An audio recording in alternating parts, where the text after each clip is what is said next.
नमस्कार। आज हम प्रकीर्णन के बारे में जानने का प्रयास करेंगे। हमारे छात्र घर में बैठ कर के अपना अध्ययन अनवरत रूप से करते रहें, इसके लिए हम प्रयास कर रहे हैं धीरे धीरे कि हमारी भाषा में हमारे बच्चों को थोड़ा सा ज्ञान वर्धन होता रहे। तो प्रकीर्णन में आज हम पढ़ेंगे कि प्रकीर्णन क्या है। तो बच्चों, आपने प्रकाश के बारे में पढ़ा है, उसी प्रकार प्रकाश में ही ये घटना होती है प्रकीर्णन की। और ये घटना तब होती है जब प्रकाश किसी माध्यम से, ऐसे माध्यम से गुजरता है जिसमें धूल, छोटे छोटे कण, मिट्टी के कण, डस्ट आदि होते हैं।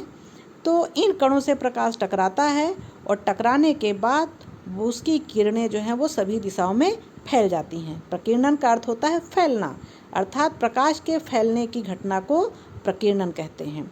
तो जहाँ भी प्रकाश टकराता है धूल कणों से, वहाँ पर प्रकीर्णन की घटना होती है, जो कि प्रकाश में होती है। अब प्रकीर्णन तरंग दैर्ध्य के व्युत्क्रमानुपाती होता है। कैसी तरंग दैर्ध्य? जो हमारे सफ़ेद प्रकाश किरण 7 रंगों से मिलकर के बनी है, उन सभी रंगों की तरंग दैर्ध्य अलग अलग है।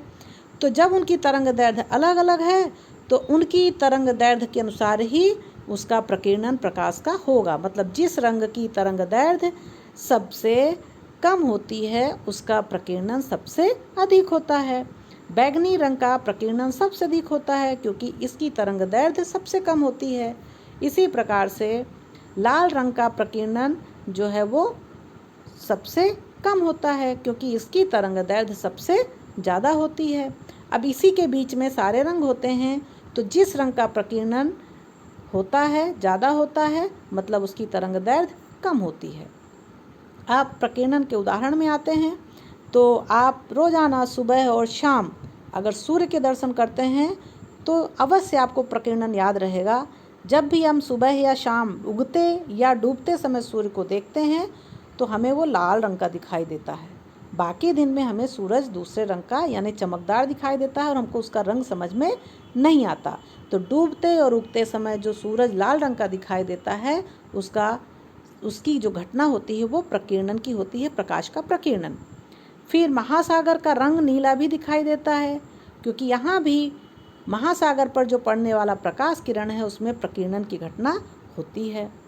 आगे अब हम देखते हैं कि अगर किसी कमरे में हरे रंग का बल्ब लगा दिया जाता है और कोई लाल रंग का कपड़ा पहने हुए खड़ा होता है तो हमें वो रंग, जो लाल रंग का कपड़ा है, वो काला दिखाई देता है क्योंकि यहाँ पर सारे कलर अवशोषित हो जाते हैं, तो परावर्तन के लिए कोई रंग नहीं बचता है और हमको वो काला दिखता है।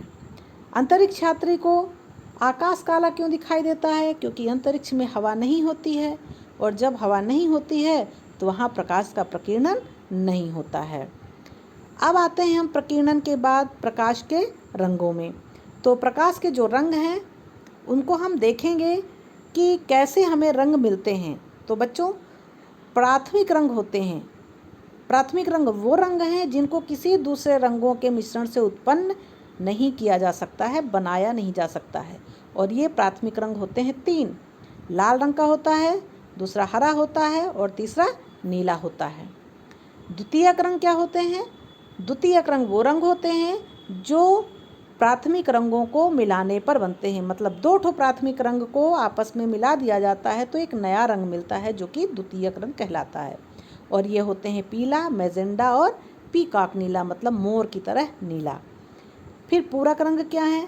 पूरक रंग एक प्राथमिक रंग और एक द्वितीयक रंग को जब आपस में हम मिलाते हैं तो हमें सफ़ेद रंग का प्रकाश प्राप्त होता है या सफ़ेद रंग प्राप्त होता है।